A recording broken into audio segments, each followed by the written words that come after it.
What's up, folks? How are you doing? Welcome back to Football Digest Daily. My name is Nyash, as always, getting to serve you some footballing juice. Juice on Football Digest Daily. All right? That's what we always do. All right? So it's been an action-packed weekend. First of all, thank you to the Homeboys Fan Zone crew, yeah? Big up Eric and big up Zuhum for hosting me on the Fan Zone on Sunday, jana. Yeah, show yenyewe inakuanga on Saturday, which we shall make plans of attending sometime. But yeah, they hosted me yesterday for the Liverpool versus Manchester United clash, and it was a good time. I had a good time. Go check out previous video. I'm sure you've watched it by now on IGTV. Nimeweka time lapse up of how we were watching that game. Yeah, it was good. I had a good time. Thank you so much, guys. So yeah, action has been happening everywhere in the Premier League, in the Serie, in the Kenya Premier League, Bundesliga, everywhere. Imekuwa action packed. So let's start at home because charity begins at home. We had some few games, interesting games. Gor Mahia was not playing this weekend because I think they played on Thursday. Is it Thursday or Wednesday? Yeah. So there was a big game between Tusker and K-Sharks, two teams that are setting the pace this season. And my team Tusker won. Yeah. 4-2, man. 4-2 win against K-Sharks. That's a big win. That's a big win. Especially considering the goalkeeper was subbed off in the first half. Courtesy of an injury, goalkeeper mwenye aliingia. Anaitwaje boy? Anaitwaje? He came through and he saved a pen from Capitale. Capitale ni hatari, unajua. Capitale ni hatari. He's actually one of the guys who scored the one goal for K-Sharks.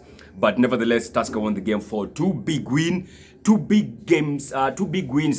in a row for Tusker. Last time walikuwa wacheza at Buhungu against Kakamega Homeboys. That's not an easy place to win, by the way. They scooped all the 3 points, 1-0 win. Jana walikuwa wacheza na K-Sharks. No, Sato walikuwa wacheza na K-Sharks. 4-2 win. Aye. Big up the Brewers. Come on, you Brewers. Wanaendelea tu vizuri. They're doing good. Another team which was setting the pace this season, or rather is still setting the pace, is KCB. And they were playing against AFC Leopards. Na walipigwa. AFC Leopards won 2-1. They were clawed. You could say the KCB were clawed. Ama waliporwa. Yeah, for lack of a better Kiswahili word. So very interesting game. Another interesting game was pitting Nzoia Sugar and Sofapaka. Now this one is interesting because of the result. Sofapaka walipigwa na Nzoia Sugar. Now that's news. That is news. It doesn't happen often. 2-1 win for Nzoia Sugar against Sofapaka.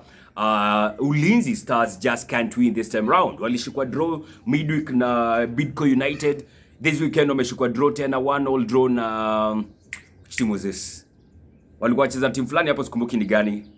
Walishikwa 1-1 draw. But yeah, Ulinzi Stars, sijui ni aje season, wako bit off. Yeah, so maybe Gor Mahia will be playing maybe today or tomorrow, tutaona, because they have a lot of games to play. Matches, I think 4 games only so far, and we are like 9 games into the season in the Kenya Premier League. So yeah, so far so good. Still, KCB wanaongoza the jedwali, wako still top, followed by K-Sharks, I think, and Tusker tuko tu hapo close. We're doing good.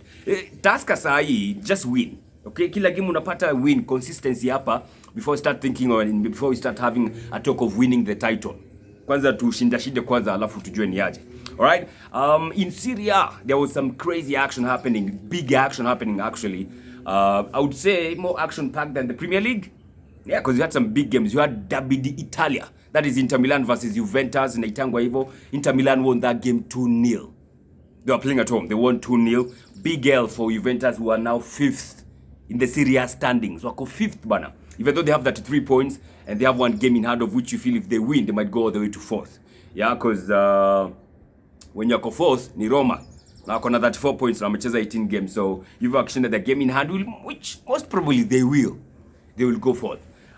Inter Milan also, they have a game in hand, I think. No, ni Napoli wako na game in hand. And they have 4 points also. So if they win, they will be maybe equal. They'll be above. They'll be 3rd. They'll maintain their position 3rd in the Serie standings.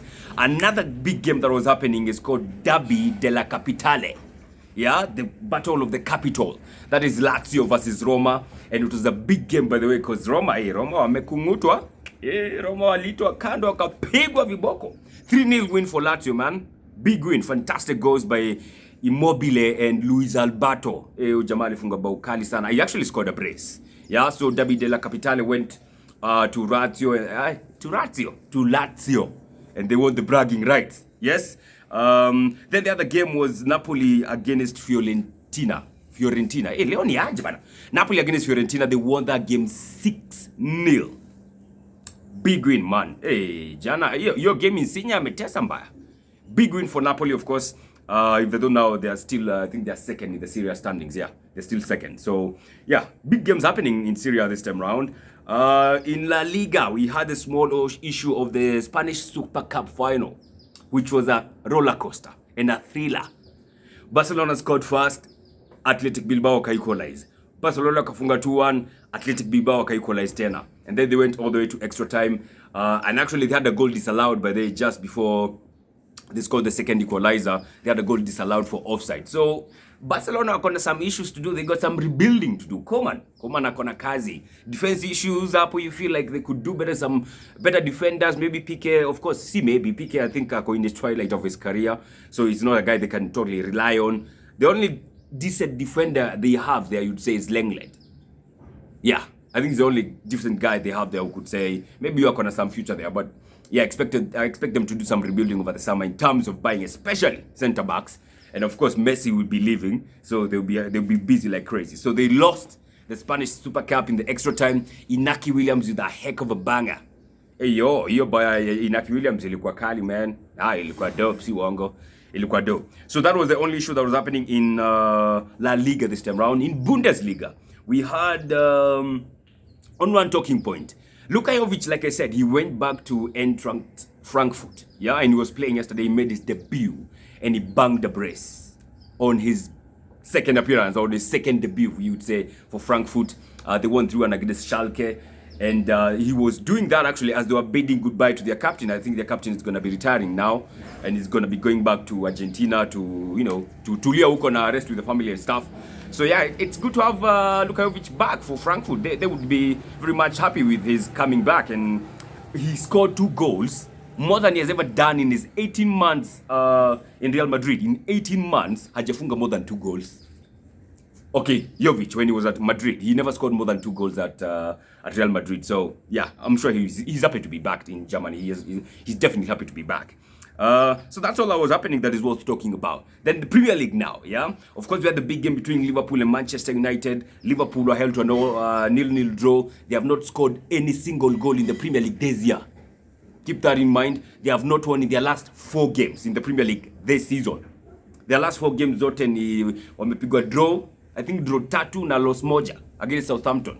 So yeah, tu kidogo mwaka mpya iwapeleki vizuri. Sijui wakae leo waone game yetu na Newcastle, waone venye mabao zifungwa. Tutawaonyesha. We will show them. Yeah, but also I was watching that game, of course, like I said, at Homeboys Radio, and watching Manchester United. And Manchester United walikuwa wacheza poa. Okay, of course Liverpool had all the ball, but United had more clear-cut chances. Honestly, they had more clear-cut chances. I don't remember De Gea making a lot of saves, but I recall seeing Alisson making a couple of saves. Yeah, I recall him doing that. So, of course, United will be buoyed by that. They wanted anything but a loss, and they got a draw, which means they are still top of the Premier League table, 3 points above Liverpool. And yeah, they'll be very much happy with that. That's a result that Man United should be very okay with, And now they have not lost to Manchester City this season. They have not lost to Liverpool. Clearly, these guys, clearly, maybe, just maybe, they're contending for it. 2 game weeks now, wakiwa top of the Premier League table. Wanaenda tatu after they play their midweek fixtures this week. So yeah, I think they are in for it. Then of course this weekend we also had Leicester versus Southampton, a game which I think was bound to be very interesting. It was being played on Saturday. Leicester City won that game 2-0, took them all the way to the 2nd position in the Premier League. Yani, the Premier League is crazy. You win 3 games in a row, ama you lose 3 games in a row, and all of a sudden you are moving from being a mid-table team all the way to the top. Leicester wamesonga sasa from being number 4 to being 2nd. Crazy shit. Spurs wametoka, I think, from being number 6 now. I think they are 4th or 5th. Climbing slowly but surely, So Leicester City, they are doing their business quite well. And this midweek, by the way, they're going to be playing against Chelsea. That's going to be a crack. I think that's the biggest game by the way being played in this midweek fixture. So that's going to be interesting. Of course, Chelsea were playing this weekend against Fulham. They won their game 1-0. Not really convincing, but near win. 3 points in the bag. That's all that matters. This weekend, of course, the early kickoff was between Wolves and West Bromwich. And again, Wolves wamekula nini this season. I have no idea what's going on at Wolves. They lost at home to West Bromwich Albion. I know you can lose at home to other teams and other teams, but West Brom, hapana wewe, kuna kitu mbaya hapo at Wolves. I don't know what's happening there. But they lost 3-2. That was a shocker. Spurs were playing yesterday against, what do you call this team? Sheffield United. They won that game 3-1. Fantastic goals by Hurricane and Dombele. Hey, Dombele alifunga bao kali sana. Kali sana. Then Manchester City were closing down the week. Oh my God.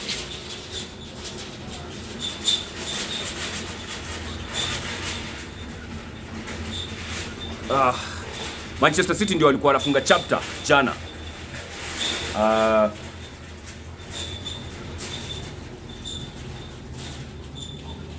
Against Crystal Palace. They won that game 4-0. 4-0. Fantastic goals by the Gundogan. Fantastic goal. Sterling, Baukali Sana. And Manchester City now are the first team this season to win 5 games in a row. Hakuna mtu hii season win 5 games in a row. Hakuna. So yeah, and if they win their 2 games in hand, they will be going top because they'll have 38 points. Yep. So Manchester City, like I was saying yesterday on Homeboys Radio, I feel like Man City are the team to look out for. Maybe they're actually the team to beat this season. Yeah, Man City and Man United pia wanakaa hapo. Man United siko sure sana about them, but you know, we'll see in the coming game weeks. But so far they're doing good.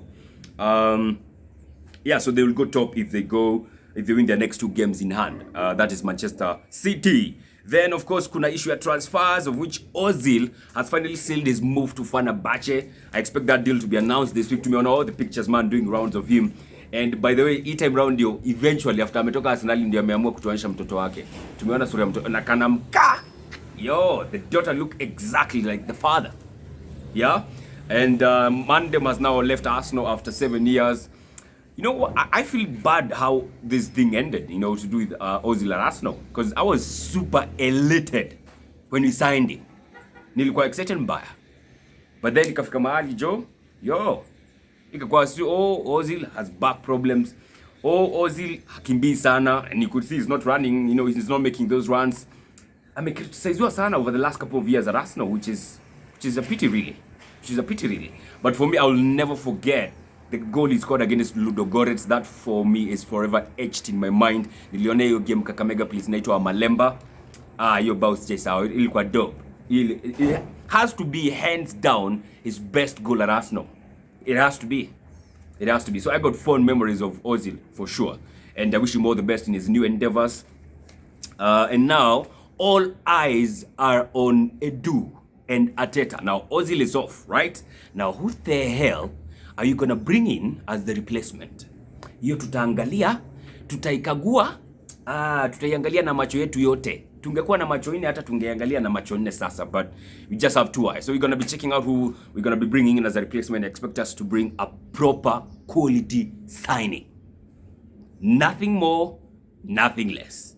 So let's wait and see. All right? Also Ozil mazee nakumbuka his best season for Arsenal is 15-16 season, and this is why for me I'll never forgive Giroud. Giroud mi siwezi msamehe hata kidogo.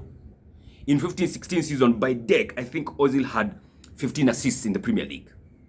We were on set, we were on course to win the Premier League that season. Mazee Giroud, since we turned the year, Mandem alienda 13 games, 13/14 games without scoring a single goal. Kuhata tu. Wakati tunapewa ball na kina Ozil bana. Me toka hiyo time Giroud nili wash off my hands with him. I have never forgiven him since then. That was a fantastic season. We should have had a fantastic one, man. So Ozil, of course, we have had some good times with him, but yeah, everything has a beginning and an end. So it just come to an end. So yeah, we just wish him all the best in Fenerbahce. Sasa tutakuwa tunaangalia Turkish League kiasi. Tuone kama atatesa, and we see what's going to be popping there. All right, so that's all for now, folks. Have a fantastic week. God bless, and don't forget to take care and mask the fuck up.